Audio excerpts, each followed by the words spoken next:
Palabra de vida. De la carta del apóstol San Pablo a los Colosenses, capítulo 1, versículos 9 al 14. Hermanos, desde que nos enteramos de vuestra conducta, no dejamos de rezar por vosotros y de pedir que consigáis un conocimiento perfecto de su voluntad, con toda sabiduría e inteligencia espiritual. De esta manera, vuestra conducta será digna del Señor. Agradándole en todo, fructificaréis en toda clase de obras buenas y aumentará vuestro conocimiento de Dios. El poder de su gloria os dará fuerza para soportar todo con paciencia y magnanimidad, con alegría, dando gracias a Dios Padre, que os ha hecho capaces de compartir la herencia del pueblo santo en la luz. Él nos ha sacado del dominio de las tinieblas y nos ha trasladado al reino de su Hijo querido, por cuya sangre hemos recibido la redención, el perdón de los pecados. Palabra de Dios. Te alabamos, Señor. Salmo 98. El Señor da a conocer su victoria. El Señor da a conocer su victoria, revela a las naciones su justicia. Se acordó de su misericordia y de su fidelidad en favor de la casa de Israel. El Señor da a conocer su victoria. Los confines de la tierra han contemplado la victoria de nuestro Dios. Aclama al Señor, tierra entera. Gritad, vitoread, tocad. El Señor da a conocer su victoria. Tocad la cítara para el Señor. Suenen los instrumentos, con clarines y al son de trompetas. Aclamad al Rey y Señor. El Señor da a conocer su victoria. Del Santo Evangelio según San Lucas, capítulo 5, versículos 1 al 11. En aquel tiempo la gente se agolpaba alrededor de Jesús para oír la palabra de Dios, estando él a orillas del lago de Genesaret. Y vio dos barcas que estaban junto a la orilla. Los pescadores habían desembarcado y estaban lavando las redes. Subió a una de las barcas, la de Simón, y le pidió que la apartara un poco de tierra. Desde la barca, sentado, enseñaba a la gente.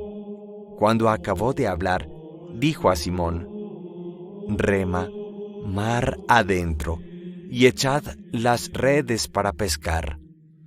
Simón contestó: «Maestro, nos hemos pasado la noche bregando y no hemos cogido nada, pero por tu palabra echaré las redes». Y puestos a la obra, hicieron una redada de peces tan grande que reventaba la red. Hicieron señas a los socios de la otra barca para que vinieran a echarles una mano. Se acercaron ellos y llenaron las dos barcas, que casi se hundían. Al ver esto, Simón Pedro se arrojó a los pies de Jesús diciendo: «Apártate de mí, Señor, que soy un pecador». Y es que el asombro se había apoderado de él y de los que estaban con él, al ver la redada de peces que habían cogido. Y lo mismo le pasaba a Santiago y Juan, hijos de Zebedeo, que eran compañeros de Simón. Jesús dijo a Simón: «No temas, desde ahora serás pescador de hombres». Ellos sacaron las barcas a tierra y dejándolo todo, lo siguieron. Palabra del Señor. Gloria a ti, Señor Jesús. Descubrimos que la sabiduría que a veces decimos tener los hombres no deja de ser relativa, discutible y en muchos casos engañosa, a propósito de lo que nos dirá la primera lectura de la primera carta del apóstol San Pablo a los Corintios en el capítulo 3.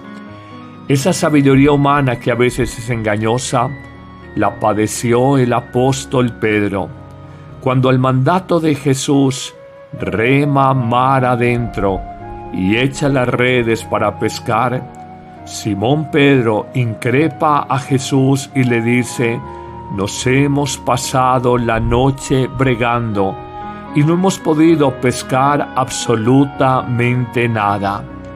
No hablaba cualquier hombre, hablaba un experimentado pescador, pero descubrirá a partir de los acontecimientos sucesivos que a continuación vamos a narrar cómo la sabiduría humana no deja de ser relativa. Dirá en efecto el apóstol Pedro que porque Jesús lo ha pedido, confiado y fiado en su palabra, echará las redes al mar. Desafiando la lógica personal de pescador, de normalmente trabajar en la noche madrugada y no a plena luz del día, Pedro echará las redes. El segundo momento que vivimos en el Evangelio no puede ser más explícito. Nos dice el evangelista Lucas que el apóstol Pedro, junto con sus otros compañeros, al echar las redes por el mandato de Jesús, porque Jesús lo pedía, porque Jesús lo mandaba, la redada de peces fue tan grande que amenazaba con hundir la barca no solamente de Pedro, sino de sus compañeros apóstoles. Quedaron impactadísimos. Allí donde humanamente no había nada para hacer, viene toda la abundancia de Dios, porque la obra ya no es del hombre, sino que la obra y la hora es de Dios.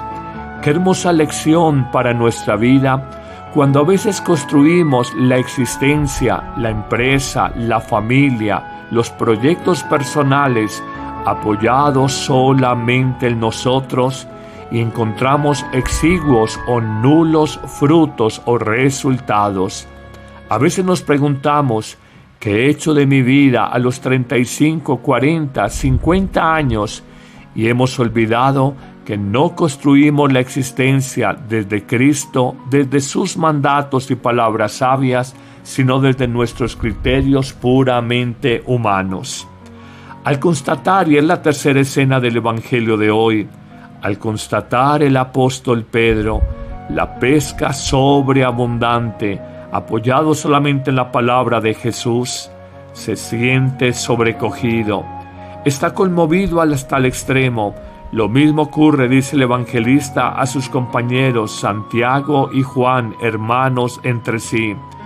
Lo único que atina a hacer el apóstol Pedro es a postrarse frente al Señor y a decirle: apártate de mí, que soy un pecador. Él no alcanzaba a reconocer que sus exiguos resultados se habían dado porque se apoyaba solamente en sus capacidades y criterios, y que ahora, por el contrario, la abundancia de resultados y de frutos en la vida se daba precisamente porque se había confiado en Dios. Terminará el Evangelio haciendo un llamado concreto al apóstol Pedro y a sus compañeros. En efecto, Jesús, ante la proeza que a ojos de los apóstoles ha realizado, les hace un llamado y les dice: no teman, desde ahora serán no pescadores de sencillos animales, serán pescadores de hombres, pescadores de almas. Nos dice el evangelista Lucas que sacando las barcas a la orilla, dejaron todo, relativizaron todo, Pedro, Santiago y Juan, por seguir a Jesús. Señor, tú me llamas a tu servicio, que escuche tu palabra y que relativizando los pequeños tesoros del mundo, descubra que la gran verdad y la gran sabiduría están solamente en ti, Jesús. Que el Señor te bendiga abundantemente en este día, en el nombre del Padre, y del Hijo, y del Espíritu Santo. Amén. ¿Qué es el amor? En septiembre, cuando celebramos el mes del amor y la amistad, te invitamos a vivir una nueva temporada de reflexiones. ¿Qué es el amor? Cristo nos pide amarnos unos a otros. Redescubre el valor de la gratitud. la fidelidad, el perdón, la perseverancia, la humildad, la donación en el amor afectivo. La vida solo es grande y tiene sentido cuando conjugamos cada día el verbo amar. Más allá de la crisis, el enfriamiento, la rutina en las relaciones. Acompáñanos en esta reflexión existencial y cercana sobre el amor cotidiano, todos los martes y jueves, en vivo, a las 9 a.m., en YouTube y Facebook Padre Carlos Yepes, y comparte con tus familiares y amigos nuestros contenidos. ¡Te esperamos!